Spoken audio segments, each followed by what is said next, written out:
салому вақт бахайр. Хабар аз Хатлон бо Рамазони Мирзоумиддин манзури шумо. Имрӯз 11 феврали соли 2026. Инак таваҷҷӯҳ намоед ба сархати хабарҳо.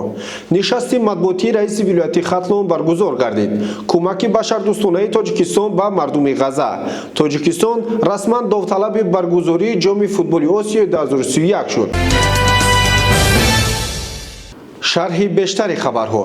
Имрӯз нишасти матбуотии раиси вилояти Хатлон Давлаталӣ Саид бо иштироки беш аз 40 намояндаи васоити ахбори оммаи вилоятӣ, ҷумҳуриявӣ ва байналмилалӣ баргузор гардид.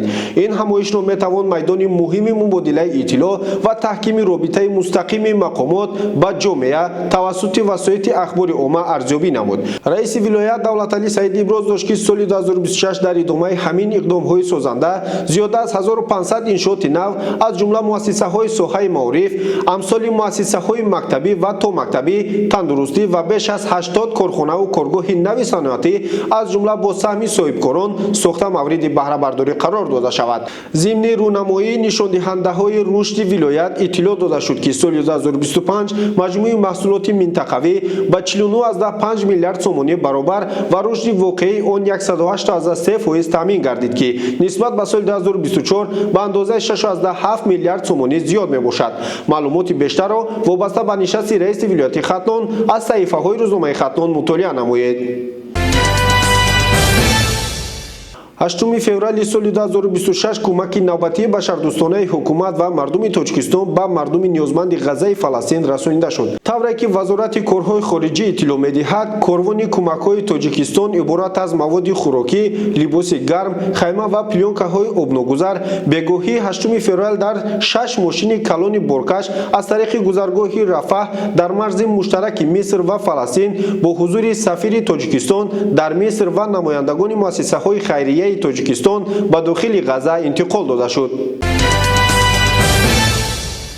Конфедератсияи футболи Осиё рӯйхати ниҳоии кишварҳоеро ки барои баргузор намудани ҷоми футболи Осиё 2031 довталабанд расман тасдиқ намуд. Бино ба иттилоъи сомонаи расмии Конфедератсияи футболи Осиё дар рӯйхати ниҳоии кишварҳои хоҳишманди қабули ҷоми футболи Осиё 2031 6 дархост аз Австралия, Ҳиндустон, Индонезия, Корея, Кувайт ва инчунин дархости муштарак аз Тоҷикистону Узбекистон ва Қирғизистон дохил шуданд. Қарор аст мизбони мусобиқаи ҷоми Осиё 2031 то поёни соли ҷорӣ эълон гардад. Қобили зикр аст ки айни замон дар шаҳри Душанбе сохтумони бузургтарин иншооти варзишии кишвар варзишгоҳи миллӣ ки барои зиёда аз 30,000 ҷойи нишаст пешбинӣ шудааст идома дорад. Иншооти мазкур метавонад яке аз майдонҳои асосии баргузории бозиҳо дар сурати пирӯзии дархости муштарак гардад. Хабару маълумотҳои бештарро метавонед аз саҳифаҳои иҷтимоии рӯзномаи Хатлон мутолиа намоед.